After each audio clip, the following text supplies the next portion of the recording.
Bonjour à tous, merci de nous suivre sur 2EF TV. On y va pour le flash d'information. Les lauréats de la 4e conférence annuelle de l'Observatoire de la e-santé des pays du Sud ont été primés le 1er juillet dernier par la Fondation Pierre Fabre à son siège de Toulouse en France.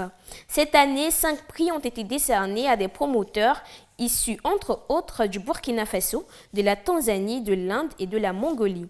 Les prix de l'Observatoire distinguent les initiatives les plus prometteuses dans le domaine de la santé digitale dans les pays à faible revenu, de sorte à démocratiser l'accès aux services de santé en misant sur le développement du numérique. Depuis sa création en 2016, 29 initiatives du genre ont été soutenues par l'Observatoire de la Fondation Pierre Fabre et sa base de données documente près de 150 projets de la e-santé. Accélérer la transformation industrielle en misant sur l'implantation d'usines d'assemblage d'automobiles. C'est l'objectif des discussions engagées entre le gouvernement ghanéen et les firmes de fabrication d'automobiles. Les ambitions des autorités ghanéennes ont été dévoilées ce mardi par le ministre du Commerce et de l'Industrie, Alain Kéry-Montaigne, selon qui l'industrie automobile fait partie des 10 industries d'ancrage stratégique en cours de développement du Ghana, destiné à servir de nouveaux piliers de croissance et à diversifier l'économie.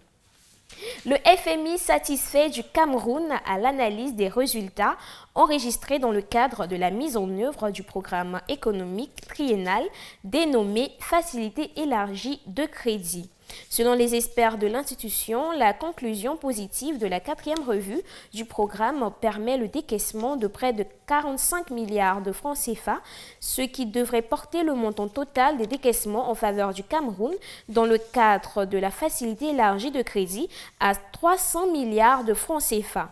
L'accord triennal en faveur du Cameroun, approuvé le 26 juin 2017 pour un montant de près de 400 milliards de francs CFA, vise à accompagner les efforts du pays dans le sens du rétablissement et de la viabilité extérieure et budgétaire.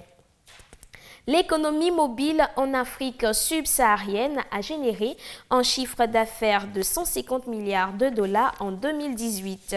C'est ce qu'indique le rapport annuel de GSM Association qui dénote des progrès remarquables enregistrés dans l'inclusion numérique sur le continent.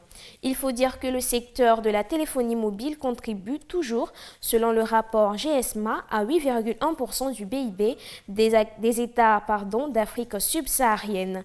Des chiffres qui devraient connaître une hausse significative d'ici à 2023 pour atteindre 185 milliards de dollars, soit 9,1% du PIB. En Afrique du Sud, la Banque centrale a baissé la semaine dernière ses taux d'intérêt de 6,75 à 6,5% pour relancer les investissements dans le pays. Une décision qui se justifie par les faibles perspectives de croissance, marquées notamment par un recul du PIB de 3,2% au premier trimestre 2018. L'économie sud-africaine subit toujours les contre-coup de la crise de 2008 avec le ralentissement au niveau de la croissance et la hausse des chiffres du chômage qui atteignent 27% chez les jeunes. Voilà, c'est tout pour le flash d'information. Restez connectés sur 2EF TV pour la suite du programme. Au revoir.